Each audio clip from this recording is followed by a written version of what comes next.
तो वहीं मुख्यमंत्री भजनलाल शर्मा ने कांग्रेस पार्टी पर जोरदार निशाना साधा। जयपुर में एक समारोह को संबोधित करते उन्होंने कहा कि चुनाव आते ही कांग्रेस सगुफा छोड़ने का काम करती है और वाल्मीकि समाज को भी बरगलाने का काम किया, लेकिन हमारी सरकार पारदर्शी रूप से सफाई भर्ती प्रक्रिया को पूरा करेगी। साथ ही सीएम ने कहा कि राइजिंग राजस्थान समिट के लिए 15 लाख करोड़ रुपए के एमओयू साइन किए गए हैं। लोग कह रहे हैं, कांग्रेस के लोग कह रहे हैं, मैंने कल भी कहा था, आज भी कह रहा हूं, वो कलम और डायरी साथ में रखें, हिसाब लगाते चलें कि हम कितनी भर्तियां निकाल रहे हैं और कितनी भर्तियां हम कर रहे हैं, क्योंकि हम जनता के बीच में जाते हैं, जनता के बीच में रहते हैं, जो भी हम कहते हैं पूरा करते हैं। और वही हमारे देश के यशस्वी प्रधानमंत्री नरेंद्र मोदी जी है, जो कहते हैं वही करते हैं। अरे भाई, पैसे की कोई वहां से कोई बोरी में या कट्टे में भर के आएंगे क्या है? आप बताइए, 15 लाख करोड़ रुपए के एमओयू हैं, आपको दिख नहीं रहे क्या? कितना बड़ा काम हुआ है और अभी 2 महीने बाकी हैं। आपकी तरह नहीं है कि दिन में कुछ बोलते हो, रात में कुछ बोलते हो। चुनाव आते हैं तो क्या वादा करते हो, चुनाव निकलने के बाद क्या वादा करते हो। ये देश की जनता जान चुकी है कि आप क्या करते हैं, इसलिए आपको कहां बैठाया है वो आपको ध्यान में होना चाहिए। तो वहीं बीजेपी दफ्तर में मंत्री जोगाराम पटेल और जाबर सिंह खर्रा ने प्रेस कॉन्फ्रेंस की। भर्ती परीक्षाओं को लेकर के मंत्री जाबर सिंह खर्रा ने कहा कि 1 लाख से ज्यादा युवाओं को रोजगार दिए जाएंगे। अब तक 30,000 से ज्यादा नियुक्ति पत्र दिए जा चुके हैं। करोड़ों रुपए के एमओयू साइन किए जा चुके हैं। हमारी सरकार की ओर से पेपर लीक पर लगातार एक्शन लिया जा रहा है। 2018 से 2023 के मध्य में युवाओं के भविष्य के साथ खिलवाड़ करने के लिए जिस प्रकार विभिन्न प्रतियोगी परीक्षाओं के पेपर चोरी हुए, पेपरों की डकैती हुई, करोड़ों रुपए में बेचकर होनहार युवाओं को के भविष्य को बर्बाद किया गया, उन सब के लिए भी एसआईटी का गठन कर और अब तक लगभग 200 लोगों की गिरफ्तारी इसमें हुई है। उधर बीकानेर के दौरे पर पहुंचे शिक्षा मंत्री मदन दिलावर ने कांग्रेस के नेताओं पर हल्ला बोलते हुए कहा कि कांग्रेस के नेताओं ने मेरे खिलाफ जयपुर के थाने में अपने ही राष्ट्रीय अध्यक्ष मल्लिकार्जुन खड़गे की हत्या का केस दर्ज करवाया था, जबकि वे जिंदा हैं। मैं चाहता हूं कि वे खूब जिएं, लेकिन मैं कांग्रेस के लोगों से पूछना चाहता हूं कि उनको अपने परिवार के मुखिया से इतनी दुश्मनी क्यों है। मैं तो अभी तो एक मामले में हुआ हूँ, 37 मामलों में पहले भी हुआ हूँ। मेरे से तो कई लोग दुश्मनियाँ रखते हैं, इसलिए मेरे खिलाफ मुकदमे दर्ज कराते रहते हैं। आपने देखा होगा, कांग्रेस के राष्ट्रीय अध्यक्ष मल्लिकार्जुन खड़गे जी जिंदा घूम रहे हैं और भगवान से प्रार्थना करता हूँ 200 साल जिए। लेकिन कांग्रेस ने ही जयपुर के संजय सर्कल थाने में जाकर के उनको मृत घोषित कर दिया और उन्होंने मेरे खिलाफ रिपोर्ट दर्ज करा दी कि मदन दिलावर ने कांग्रेस के राष्ट्रीय अध्यक्ष मल्लिकार्जुन खड़गे की हत्या कर दी है। यानी कि कांग्रेस के लोग अपने परिवार के मुखिया को ही मारना चाहते हैं। तो मैंने उनसे पूछा, क्योंकि खड़गे जी श्रेष्ठ व्यक्ति हैं, बड़े व्यक्ति हैं, कांग्रेस के बड़े नेता हैं, कांग्रेसियों के प्रेरणा स्रोत हैं, तो उससे कांग्रेसियों और गहलोत साहब और राजस्थान कांग्रेस इतनी दुश्मनी क्यों रखते हैं कि जिंदा व्यक्ति को मृत घोषित कर रहे हैं? इससे ज़्यादा बुरा क्या होगा? इसलिए निकृष्ट लोग हैं कांग्रेसी लोग, कुछ भी कर सकते हैं। और इसी बीच बड़ी खबर मिल रही है रामगढ़ उपचुनाव को लेकर के। इस वक्त की बड़ी जानकारी है, बीजेपी नेता जय आहूजा को प्रशासन ने नोटिस दिया है। एसडीएम रामगढ़ की तरफ से यह नोटिस जारी किया गया है। रिटर्निंग अधिकारी सुरेंद्र प्रसाद ने नोटिस जारी किया है, कल तक नोटिस का जवाब मांगा है। ये बड़ी खबर इस वक्त की। एसडीएम रामगढ़ की तरफ से नोटिस जारी किया गया, आपकी टीवी स्क्रीन पर है। बिना पूर्वानुमति सभा करने पर यह नोटिस दिया गया है। रिटर्निंग अधिकारी सुरेंद्र प्रसाद ने यह नोटिस जारी किया है और 1 दिन का समय देते हुए कल तक इस नोटिस का जवाब प्रशासन की ओर से मांगा गया है। टिकट नहीं मिलने से आहूजा नाराज बताए जा रहे हैं और अब जय आहूजा को प्रशासन ने नोटिस थमाया है। तो वहीं झुंझुनू बीजेपी में बगावत के सुर सुनाई दे रहे हैं। बबलू के बाद सैनी समाज आफत बना हुआ है। पहले बबलू चौधरी और अब बीजेपी के खिलाफ एक और बागी ने मोर्चा खोल दिया है। डॉक्टर कमलचंद सैनी ने चुनाव लड़ने का ऐलान कर दिया। इस वक्त की बड़ी खबर है, झुंझुनू से आपसी लड़ाई के कारण बीजेपी चुनाव हार रही है और बीजेपी के खिलाफ मोर्चा खोलते हुए उन्होंने कहा 24 अक्टूबर को कमलचंद सैनी अपना पर्चा दाखिल करेंगे। उन्होंने कहा कि ओबीसी, एससी, एसटी समेत 36 कौम को साथ लेकर के वे चलेंगे। यहाँ सैनी समाज की आगामी विधानसभा उपचुनावों को लेकर बैठक हुई है और पिछले विधानसभा चुनाव, फिर उसके बाद लोकसभा चुनाव और इस बार झुंझुनू विधानसभा उपचुनाव में लगातार सैनी समाज की अनदेखी होने के कारण यहाँ हमारा जो समाज है वो आक्रोशित है और हमारे जो समाज है उसको ये बड़ा दुख हुआ कि भारतीय जनता पार्टी की लगातार, जब से भारतीय जनता पार्टी की स्थापना हुई है तब से माली समाज भारतीय जनता पार्टी की सेवा करता आ रहा है और उसके बाद भी, इतने समर्पण के बाद भी भारतीय जनता पार्टी लगातार समाज को दरकिनार कर रही है। तो वहीं एक तरफ जयपुर में रेजिडेंट डॉक्टर की हड़ताल 8 अक्टूबर से लगातार जारी है। दूसरी तरफ अजमेर, कोटा और जोधपुर में मेडिकल कॉलेजों में कार्य बहिष्कार हो रहा है। मौसमी बीमारियों के चलते अस्पतालों में मरीजों की भारी भीड़ देखी जा सकती है, लेकिन डॉक्टर्स की कमी के चलते मरीजों की दिक्कतें बढ़ गई हैं।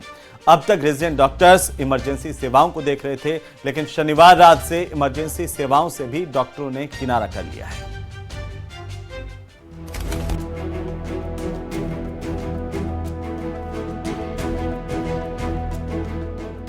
रेजिडेंट डॉक्टर्स की हड़ताल, मरीज बेहाल। ओपीडी वार्ड के बाद इमरजेंसी सेवा से इनकार।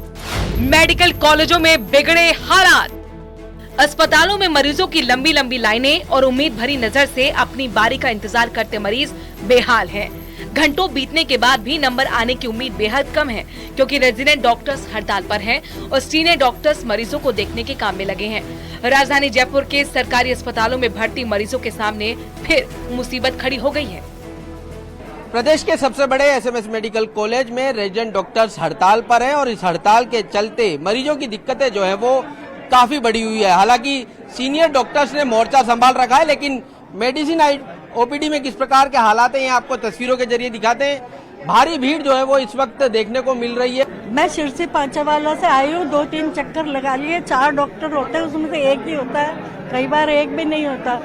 छुट्टी करी 3, जब भी मैं खाली हाथ चले गया था कि सब के 911 के डॉक्टर नहीं बैठ रहे। देखिए स्ट्राइक है आज, वैसे सोमवार रहता है मौसमी बीमारियों में मेडिसिन का आउटडोर अमूमन भी बहुत ज़्यादा, जो मेडिसिन की ओपीडी है 2-2.5 हज़ार चल रही है। इस हॉल में जैसे आप देख पा रहे हैं सारी चीज़ें हमारे सीनियर डॉक्टर्स ने मोर्चा संभाले हुए हैं। सारी चीज़ें रेगुलर वही सीनियर डॉक्टर्स बैठते हैं। रेजिडेंट के होने से फ़ायदा रहता है, जाँच लिख देते हैं, सारी चीज़ रहती है।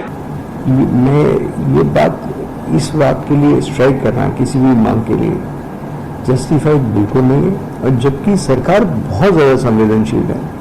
मंत्री जी ने खुद ने इनसे बात की, जो हमारे विभाग के मुख्य हैं, और उन्होंने इनकी हर बात का मतलब जो भी इनको जेन्युइन बातें लगी उनको कंसीडर करने के लिए कहा। 8 अक्टूबर से जयपुर में रेजिडेंट डॉक्टर्स अलग अलग मांगों को लेकर हड़ताल पर थे। इस बीच प्रदेश के सभी सरकारी मेडिकल कॉलेज के डॉक्टर्स ने 2-2 घंटे का कार्य बहिष्कार का फैसला भी लिया था। हालांकि इससे पहले डॉक्टर्स ने इमरजेंसी सेवाओं को इस दायरे में नहीं रखा, लेकिन शनिवार रात से ओपीडी और वार्ड सेवा के साथ इमरजेंसी सेवाओं का भी बहिष्कार कर दिया गया, जिसके चलते इमरजेंसी में भी हालात बिगड़ने लगे हैं। वहीं एसएमएस मेडिकल कॉलेज के साथ अब अजमेर, कोटा, जोधपुर और उदयपुर के रेजिडेंट डॉक्टर्स भी कार्य बहिष्कार के समर्थन में आ गए हैं। इस मौसम में जबकि बड़ी तादाद में लोग बीमार हैं, रेजिडेंट डॉक्टर्स का हड़ताल पर जाना कहीं न कहीं लोगों के लिए परेशानी का सबब बना हुआ है। और ये कितनी देर से वेट कर रहे हैं? आधा घंटा हो गया, 1-2 घंटा हो गया। हमारा कोई पूछने वाला भी नहीं है यहाँ। 3 घंटे 9 बजे से मैं लाइन में खड़ा हुआ, बार से लोग आ रहे हैं और अंदर जा रहे हैं। हमारे को टोकन लेके बैठा दिया यहाँ पे। हड़ताल पे उसका बड़ा असर दिख रहा है सर, हमारे को परेशान हो गए, 3 घंटे से लाइन में खड़े हैं। करीब 14 दिन से रेजिडेंट डॉक्टर्स अपनी मांगों को लेकर कार्य बहिष्कार कर रहे हैं, लेकिन अब रेजिडेंट डॉक्टर्स ने पूर्ण कार्य बहिष्कार शुरू कर दिया है। डॉक्टर्स का आरोप है कि सरकार उनकी मांगों को गंभीरता से नहीं ले रही है। यही वजह है कि अब रेजिडेंट डॉक्टर्स को दूसरे जिलों में डॉक्टर्स का समर्थन मिलने लगा है। अजमेर के जेएलएन अस्पताल में भी रेजिडेंट डॉक्टर्स दूसरे दिन भी कार्य बहिष्कार पर रहे। दूसरे दिन के कार्य बहिष्कार पे जाने के बाद आपको नज़ारे हम दिखाना चाहेंगे। ये जो है संभाग का सबसे बड़ा जनरल अस्पताल है, जहाँ पर लाइनें लंबी लंबी बनी हुई है। रियलिटी चेक के लिए न्यूज़ 18 की टीम यहाँ पर पहुँची है, आपको दिखाएंगे अंदर के नज़ारे। अजमेर में करीब 600 से अधिक जो रेजिडेंट के डॉक्टर हैं वो हड़ताल पर चल रहे हैं। 2 घंटा हो गया। 2 घंटे हो गए। क्या परेशानी आ रही है? क्या आप जो तमाम जो लोग खड़े हैं यहाँ पर कितनी देर से खड़े हो? माता जी कितनी देर हो गई खड़े हुए? 15 तो बाद देर हुई है, अच्छी लगी। बहुत देर हो गई है, इनको भी बहुत देर हो गई है। आप बताएं कहाँ से आए? 1.5 घंटा हो गया। क्या दिखाने आए? दिखाने आए थायराइड, हाथ पैरों में दर्द है। 1.5 घंटा हो गया खड़े हुए। दोबारा नंबर लगाया, मतलब ये लगे हुए थे पहले, तो दोबारा नंबर लगाया। रेजिडेंट डॉक्टर्स की हड़ताल और कार्य बहिष्कार के बीच आपको ये जानना भी जरूरी है कि आखिर ये हड़ताल क्यों की जा रही है। दरअसल एसएमएस अस्पताल के डॉक्टर्स चाहते हैं कि राज्य सरकार ने रेजिडेंट डॉक्टर्स की बेहतरी के लिए जो समझौते किए थे उन्हें लागू किया जाए। डॉक्टर्स का कहना है कि पहली हड़ताल को खत्म हुए 50 दिन बीत चुके हैं, लेकिन सरकार ने उनकी मांगों पर गौर नहीं किया। इतना ही नहीं, सरकार को 2 बार रेजिडेंट डॉक्टर्स की तरफ से अल्टीमेटम भी दिया गया। डॉक्टर्स की मांगों पर गौर करें तो ये चाहते हैं कि सभी मेडिकल कॉलेज में सुरक्षा व्यवस्था पुख्ता की जाए, समय पर भत्ते में इजाफा किया जाए, साथ ही इंक्रीमेंट भी हो, बॉन्ड पॉलिसी में बदलाव किए जाएं, सभी रेजिडेंट डॉक्टर्स को एचआरए दिया जाए, शेष मेडिकल ऑफिसर पदों की भर्ती की जाए, कॉलेज में जिन डॉक्टर्स में पीजी होते हैं उनमें सभी में जेएसएसएस पद बनाए जाएं, अकादमिक और गैर अकादमिक एसआर की तनख्वाह की कमियां दूर की जाएं। एसएमएस अस्पताल के रेजिडेंट डॉक्टर्स का साफ कहना है कि जब तक उनकी मांगें पूरी नहीं होंगी हड़ताल जारी रहेगी। पहले जहां इमरजेंसी सेवा हड़ताल के दायरे से बाहर रखी गई थी, वहीं अब इमरजेंसी सेवाओं से भी डॉक्टर्स ने हाथ खड़े कर दिए हैं। ऐसे में एक तरफ मौसमी बीमारियों के चलते बढ़ते मरीज, तो दूसरी तरफ डॉक्टर्स की हड़ताल। ऐसे में जरूरी है कि सरकार कुछ जरूरी कदम उठाए ताकि मरीजों और डॉक्टर्स की समस्याएं खत्म हो पाएं। Bureau report, news 18 Rajasthan.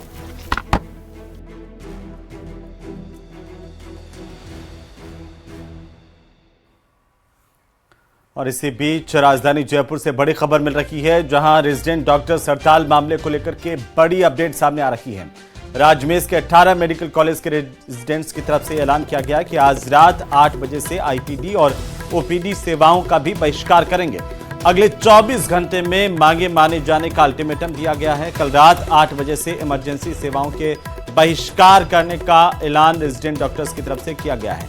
Residents की हड़ताल लगातार जारी, और इसी बीच रेजिडेंट्स डॉक्टर्स की हड़ताल मामले को लेकर के ये बड़ी अपडेट राजधानी जयपुर से मिल रही है। और इसी बीच बीकानेर से सबसे बड़ी खबर आ रही है। आपको बता दें, इस वक्त की सबसे बड़ी खबर, मंत्री मदन दिलावर ने वीडियो की क्लास लगाई है। नापासर कस्बे में गंदगी की शिकायत पर शिक्षा मंत्री नाराज हो गए, मंच से ही सवाल जवाब करने लगे। कहा कि इतना पैसा देने के बाद भी आखिरकार सफाई क्यों नहीं होती है। वीडियो शाजिया तबस्सुम ने सफाई देनी चाहिए तो मंत्री ने उन्हें चुप करवाया। ग्रामीणों ने सफाई को लेकर के मंत्री से शिकायत की थी, और उसके बाद जो एक्सक्लूसिव तस्वीरें वो आपकी टीवी स्क्रीन पर इस दौरान की। तो सबसे पहले सबसे तेज न्यूज़ 18 राजस्थान पर इस वक्त की सबसे बड़ी खबर, क्या कुछ हुआ मंच पर, आप भी सुनिए। अरे 30% तो 30% में कितना होता है? 40 लाख रुपया होता है, जिसका कोई आंकड़ा कितना, 1 करोड़ कितना था? हाँ तो हो गया, 40 लाख रुपए होते हैं। 40 लाख रुपए साल के इस नापासर के लिए सरकार देती है। पहले देती थी, अब उसका 50 लाख हो गया है मिनिमम।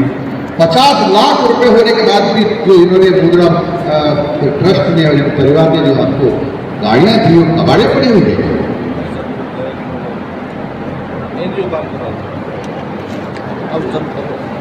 एनजीओ काम तुमने क्यों नहीं होगी?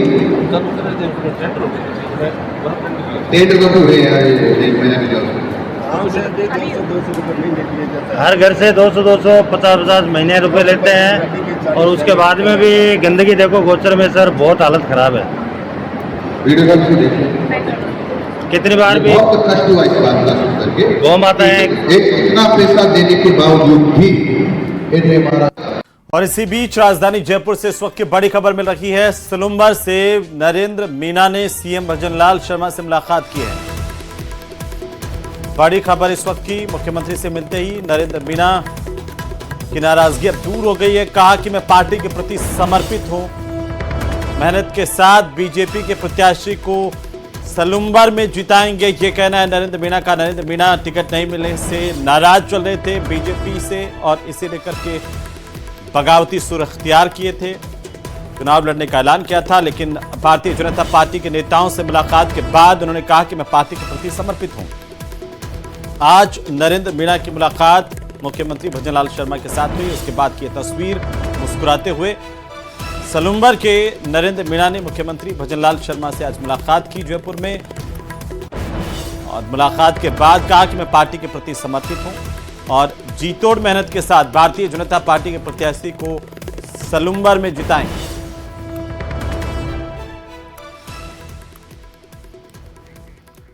पिछले खबरें, उदयपुर और उसके आसपास लेपर्ड का आतंक लगातार बरकरार है और बड़ी के लियो का गुड़ा में एक लेपर्ड चहलकदमी करता हुआ कैमरे में कैद हुआ है। पैंथर का यह मूवमेंट सीसीटीवी में कैद हुआ है। पैंथर के मूवमेंट के बाद एक बार फिर ग्रामीणों में भय है।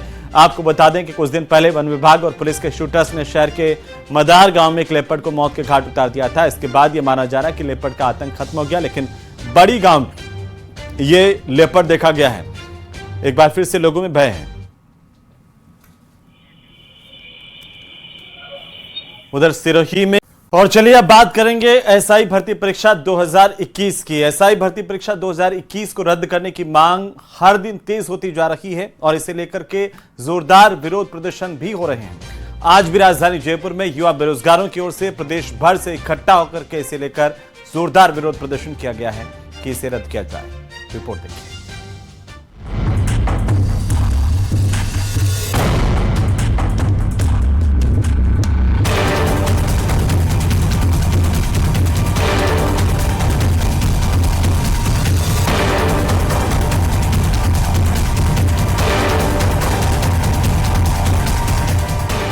राजस्थान पुलिस सब इंस्पेक्टर भर्ती परीक्षा 2021 सवालों के घेरे में है।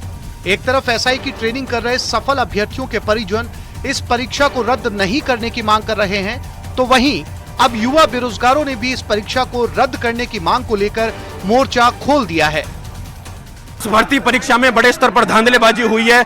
एसओजी ने इस बात की पुष्टि कर दी है। पुलिस मुख्यालय ने भर्ती रद्द की अनुशंसा कर दी है और माननीय एजी एडवोकेट जनरल साहब ने इस बात से सहमति जता दी है, अपनी विधिक राय दे दी है कि इस भर्ती परीक्षा को रद्द किया जाए। तो आखिर क्या ऐसी सरकार की मंशा है कि इतना बड़ा स्कैम होने के बावजूद भी, आरपीएससी से पेपर लीक के होने के बावजूद भी, जो संवैधानिक संस्था है जिनके गोपनीयता की और पारदर्शिता की जिम्मेदारी बनती थी, वहां से अगर पेपर लीक होता है तो हमारी एक ही मांग है, इस भर्ती परीक्षा को तत्काल प्रभाव से रद्द किया जाए। सर 1 साल से हम कंटिन्यू यहाँ धरना दे रहे हैं और पीछे देखा जाए तो 3 साल से इस वैकेंसी के पीछे पड़ रहे हैं। सर ये बात छुपी नहीं है कि इस भर्ती में क्या धांधली हुई है।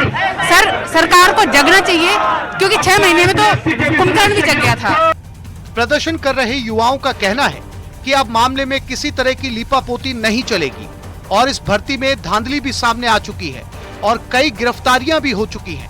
ऐसे में इस भर्ती को रद्द करना चाहिए। क्या मांग आप लोगों की? एसआई भर्ती को रद्द करना है, एसआई भर्ती को रद्द करना है। रद्द करो। इन मांगों को लेकर आप बैठी हो? हाँ सर, हुआ है। परीक्षा मैडम क्या होना चाहिए? भर्ती परीक्षा रद्द होनी चाहिए। आरपीएससी के पूर्व सदस्य रामू रायका को गिरफ्तार किया गया। रामू रायका के बाद बेटा देवेश और बेटी शोभा भी अरेस्ट हुए। रामू राम रायका ने 6 दिन पहले पेपर की व्यवस्था कर दी थी। रायका को paper RPSC member Babulal Katara से मिला था। निलंबित आरपीएससी मेंबर कटारा को भी गिरफ्तार कर लिया गया। रायका के बच्चों की निशानदेही पर आरपीएससी दिनेश प्रियंका पकड़े गए। 9 अक्टूबर को आरपीएस से 5 ट्रेनी एसआई को हिरासत में लिया गया। एसओजी ने पूछताछ के बाद 4 ट्रेनी एसआई को गिरफ्तार कर लिया और अब तक इस मामले में 50 से ज्यादा गिरफ्तारियां हो चुकी हैं।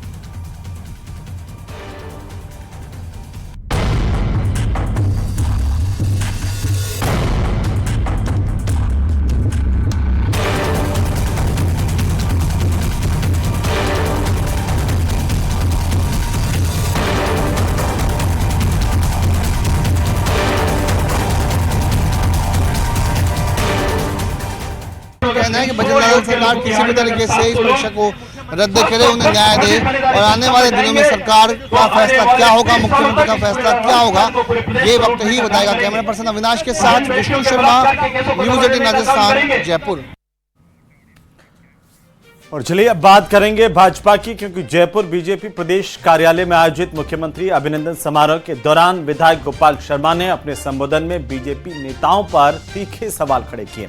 गोपाल शर्मा ने कांग्रेस के विधायकों रफीक खान, प्रताप सिंह खाचरियावास, अमीन कागजी का नाम लेकर इशारों में पार्टी के कुछ नेताओं पर मिलीभगत के आरोप लगाए हैं।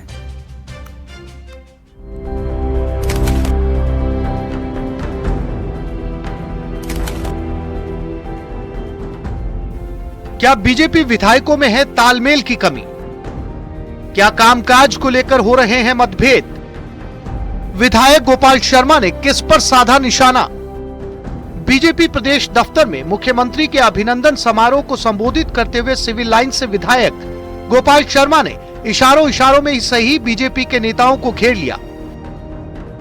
गोपाल शर्मा ने इशारों में कांग्रेस पार्टी के विधायकों से मिलीभगत का आरोप लगाया। मीट की दुकानें देखेंगे, उनसे फैलने वाली महामारी देखेंगे और मीट की दुकानें वालों से सौदेबाजी करेंगे। अगर हम शराब की अवैध दुकानें देखेंगे और रफीक खान से मिलने का काम करेंगे, रफीक खान, प्रताप सिंह खाचरियावास और ये जो कागजी है, इसके इशारे पर काम करेंगे, तो हम भारतीय जनता पार्टी के सपने को कभी साकार नहीं कर सकते। विधायक गोपाल शर्मा का हमला यहीं पर नहीं रुका। उन्होंने रफीक खान पर सीधा हमला करते हुए आरोप लगाया कि उनकी वजह से एक शौर्य चक्र विजेता फौजी को 32 दिन तक जेल में रहना पड़ा। ऐसे में कोई अगर उनसे हाथ मिलाता है, उनकी कृपा में बने रहना चाहता है, तो आप सोचिए कि भारतीय जनता पार्टी तो रह सकती है, लेकिन भारतीय जनता पार्टी के सिद्धांत नहीं रह सकते। घनश्याम जी भाई साहब, एक शौर्य चक्र विजेता फौजी को 32 दिन तक जेल में रहना पड़ा, एक आदमी के कारण, रफीक खान के कारण, और उस रफीक खान के ऊपर देशद्रोह का मुकदमा है। लेकिन अगर कार्रवाई नहीं होती है तो तकलीफ होती है। प्रताप सिंह खाचरियावास के परिवार के ऊपर कई FIR दर्ज हैं। विधायक गोपाल शर्मा के आरोपों का जवाब दिया रफीक खान ने। उन्होंने कहा ये उनका दर्द है क्योंकि सरकार उनकी सुन नहीं रही। और सिविल लाइन का वोटर को तो वो याद रखेगी। मैंने देखा कि 3-4 बार मेरा नाम लिया, तो मैं धन्यवाद भी दूंगा उनको कि वो वोटर का ख्याल रख रहे हैं। लेकिन जिस तरह की बात की, तो वो मुझे पूरी बात सुनने पे ऐसा लगा कि एलिगेशन कांग्रेस पे कम और बीजेपी पे ज्यादा है और बीजेपी के नेताओं पे ज्यादा है। और फिर कह रहे हैं कार्रवाई नहीं हो रही किसी चीज पे, तो सरकार भी उनकी है, कार्रवाई कराने वाले कौन है? तो ये सब बातें एक विधायक को ये पता लगना चाहिए कि मैं सरकार का विधायक हूं, हमारी सरकार है, और मैं इस तरह से जवाब दूंगा तो जनता क्या एक्सपेक्ट करेगी। इस बात का मैसेज उन्होंने दे दिया कि वो जनता के लिए काम नहीं करा सकते, सरकार उनकी सुन लेगी। मुझे पता लगे कौन सा है, मेरे को पता लगता ही मैं आपको बताऊंगा जरूर से कि किस बात का वो हवाला दे रहे हैं। एक और हवाला उन्होंने दिया और 1 महीने पहले उनका कुछ और बयान था उस बात पे, और कल उनके बयान में उन्होंने उसको ट्विस्ट किया। तो उनको ये कोई भी बयान देने से पहले ये देखना चाहिए कि पहले उनका क्या स्टैंड रहा है। विधायक गोपाल शर्मा के आरोपों पर प्रताप सिंह खाचरियावास और गोविंद सिंह डोटासरा ने भी पलटवार किया। अब आपको पूरी सरकार मिल गई फिर भी आप फेल हो गए तो हम क्या करें? इसलिए वो अपनी सरकार पे अटैक करें। हमारा नाम लेकर बीजेपी के कुछ विधायक अपनी फ्रस्ट्रेशन मिटाकर अपनी सरकार पर हमला कर रहे हैं। इसलिए मुख्यमंत्री और इनकी आपसी इनका मामला क्या मामला हमारी नॉलेज में नहीं है, लेकिन हमारे नाम के सारे यदि किसी एमएलए ये समझता है कि उन्हें फायदा हो जाएगा तो खूब ले हमारा नाम, हमारे कोई फर्क नहीं पड़ता। सरकार को नहीं घेर रहे हैं, वो सरकार की हकीकत बता रहे हैं कि किसी की चलती नहीं है, न मंत्री की, न मुख्यमंत्री की, न एमएलए की, ब्यूरोक्रेसी हावी है, वो ये कह रहे हैं। और उससे हम भी सहमत हैं कि भाई बीजेपी के किसी नेता की, जनप्रतिनिधि की नहीं चलती है, ये ब्यूरोक्रेसी सरकार चला रही है। ये बहरहाल अपने ही नेताओं पर विधायक गोपाल शर्मा के हमले से विपक्ष को राजनीति करने का मौका मिल गया है, लेकिन ऐसा माना जा रहा है कि गोपाल शर्मा का इशारा हवा महल विधानसभा क्षेत्र में पिछले दिनों हटाई गई मीट की दुकानों और उन पर कार्रवाई को लेकर था। Bureau report, news 18 Rajasthan.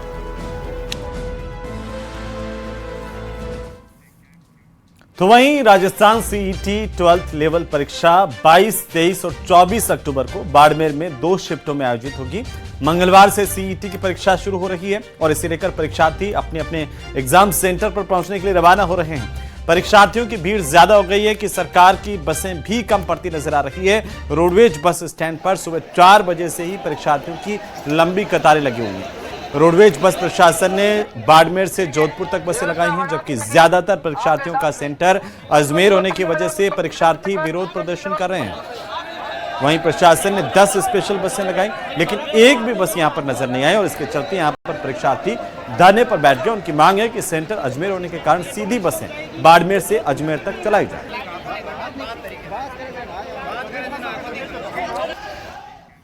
तो वहीं दिसंबर में होने वाली rising Rajasthan global investment summit के तहत सोमवार को झालावाड़ में जिला स्तरीय राइजिंग राजस्थान इन्वेस्टर मीट का आयोजन किया गया। इस मौके पर मुख्य अतिथि प्रभारी मंत्री ओटाराम देवासी रहे और इस मीट के दौरान निवेश के लिए 38 एमओयू साइन किए गए, जिनमें होटल, रिजोर्ट, कृषि, डेयरी सेक्टर में एमओयू हुए हैं। वहीं ओटाराम देवासी ने कहा कि सरकार प्रदेश के विकास के लिए निवेशकों के हित में काम करने के लिए संकल्पित है।